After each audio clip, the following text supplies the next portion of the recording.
Let's bring in now Dr. Scott Gottlieb. He's the former FDA Commissioner and a current CNBC contributor. Doctor, it's nice to see you again. Thanks. Dr. Fauci today said we should see the, quote, the beginning of a turnaround after this week. Do your models show the same thing?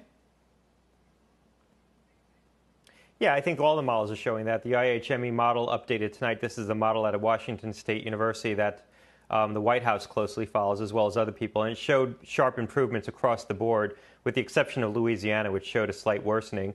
Look, I think this model overstated the case on the way up. I think that the modeling around the deaths was always probably too much. It was modeling upwards of 250,000 deaths. And that seemed like a high estimate. But I think on the way down, it's probably underestimating some of the risk in the Southeast and the Sun Belt. I think we could potentially see, as we've been saying on this show, bigger outbreaks in Florida, Louisiana, which the model is now showing, Georgia and Texas. But that said, that's not going to really affect the overall trend in the country. The overall trend in the country is that through April, we will get through this epidemic, and we'll be looking at trying to restart the country at some point in early May. And that's what we've been saying for a while. I think that's on target. Number of deaths here in New York State still high, though the governor today said the curve is flattening. What do we have to watch out for now, Dr. Gottlieb? Well, look, we've done an extraordinary job in New York and other places preserving life. Notwithstanding that fact, there's going to be a very high death toll, and that death toll is going to continue to increase over the coming weeks. So even as new cases is coming down, the number of deaths is going to continue to increase because people who've been hospitalized for a very long period of time are going to start to succumb to the infection. And what we're seeing in the ICU units, the intensive care units, is the time on ventilators is 10 to 14 days. And anywhere from, depending on the hospital you talk to, anywhere from 50 to 80% of people who get on ventilators ultimately succumb to the infection. So we're going to continue to see the mortality increase. I think what we need to watch is the Sun Belt and the Southeast, how bad the outbreaks are in those states that I mentioned at the outset.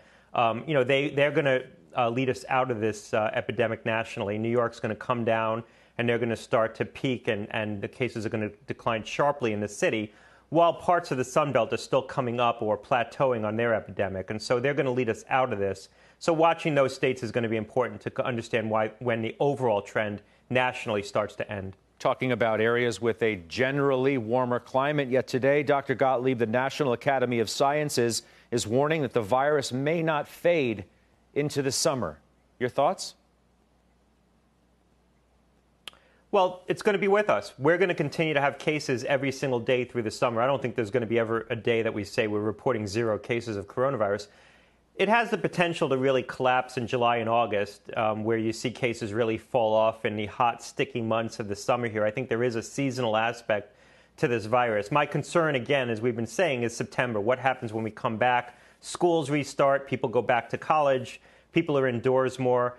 We face a lot of risk, and we need to get the tools in place to mitigate that risk. But I think we're going to continue to see a trend towards more normalcy through the summer, and July and August have the potential to be quiescent as long as we make this transition back to normal life in May and June successfully. Let's talk about some tools. Today we learned that Novavax has identified what they call an ideal vaccine candidate. It's set to launch its first human trial in May. That says weeks ahead of schedule. How promising is that news, Dr. Gottlieb?